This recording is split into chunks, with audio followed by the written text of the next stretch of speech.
ماحول ایسا پیدا کرو، بچوں کو ایسی تعلیم دو جب تک کہ بچہ قرآن کریم نہ سیکھ لے، قرآن کریم اس کو پڑھنا نہ آ جائے، اس وقت تک کسی اور کام میں اس کو مت ڈال۔ ہمارے یہاں الحمدللہ مسلمانوں کی تاریخ یہ ہے کہ سب سے پہلی تعلیم جو بچے کو دی جاتی تھی وہ قرآن کریم کی ہو، ناظرہ ہی صحیح، لیکن ناظرہ قرآن کریم بھی انسان کی زندگی میں انقلاب برپا کرتا ہے۔ اگر صحیح طریقے سے ناظرہ پڑھ لینا بچہ تو اس کے دل میں ایمان کا بیج پڑ جاتا ہے، اور پھر آگے وہ ایمان کا بیج اس کو بہت سی برائیوں سے روکتا ہے۔ تو جب تک اس بات کا یقین نہ ہو جائے کہ میرا بچہ قرآن کریم پڑھنے کے قابل ہے، اس وقت تک اس کو آگے نہ بھیج۔ اب ہمارے یہاں وزیر تک بن گئے ہیں لوگ، اور جب ان سے کہا گیا قل اللہ پڑھ لو تو قل اللہ پڑھنے نہیں آ رہا۔ تو وہ در حقیقت یہ اس لیے کہ ہم نے ہمارے ذہن سے دین کی تعلیم و تربیت کی اہمیت ہی ختم ہو گئی۔ ہمارے دل میں اس کی اہمیت ہی نہیں ہے کہ ہمارا بچہ جو ہے وہ دین کی معلومات، دین کا علم حاصل کرے۔ نہ صحیح، ٹھیک ہے، ہم نے یہ نہیں کہتے کہ آپ ہر ایک کو عالم دین بناؤ،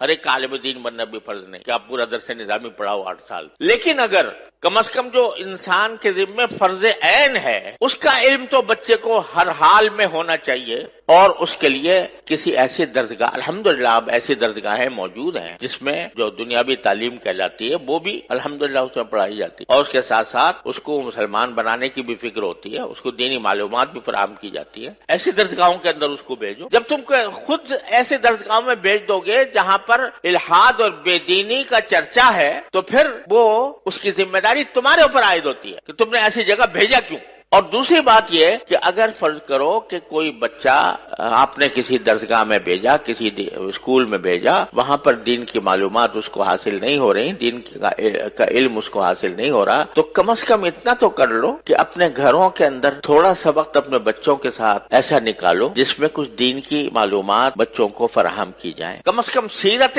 طیبہ، نبی کریم سرور عالم صلی اللہ علیہ وسلم کی سیرت طیبہ سب مل کر گھر والے بیٹھ کر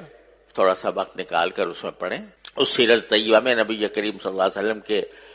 حالات زندگی بھی ہیں، اس میں نبی کریم صلی اللہ علیہ وسلم کے اخلاق بھی ہیں، آپ کی معاشرت بھی ہے، آپ کے سکھائے ہوئے آداب بھی ہیں، وہ سارے کے سارے اکٹھے بیٹھ کر پڑھیں۔ اس میں کیا مشکل کام ہے؟ رات کو تھوڑا سا وقت سونے سے پہلے اپنے سارے بچوں کو جمع کر کے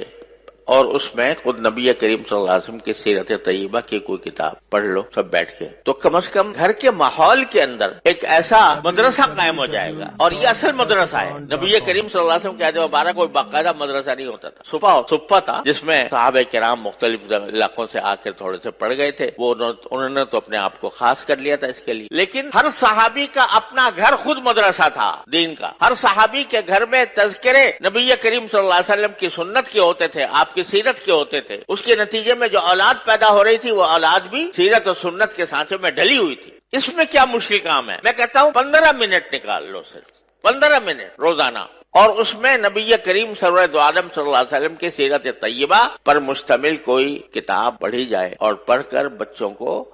اس کا علم دیا جائے سیرت طیبہ کا، اور پھر سیرت طیبہ کے ساتھ جو بنیادی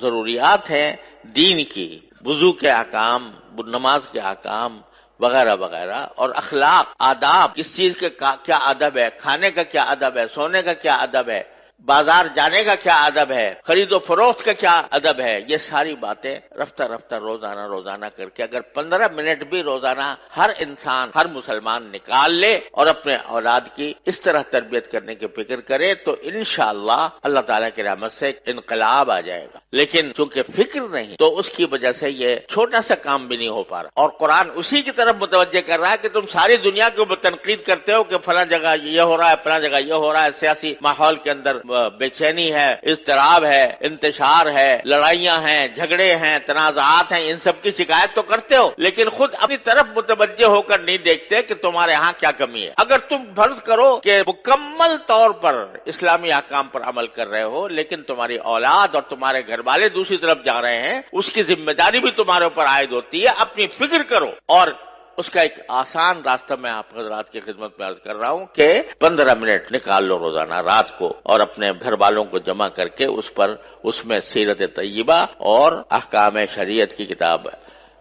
حضور حضرت حکیم محمد مولانا تھانوی رحمۃ اللہ علیہ کی حیات المسلمین ہے مثلا، وہ پڑھ کے، بہت آسان کتاب ہے، آسانی کے ساتھ پڑھی جا سکتی ہے، وہ پڑھ کے سب کے سامنے پڑھی جائے تو انشاءاللہ اس سے ایک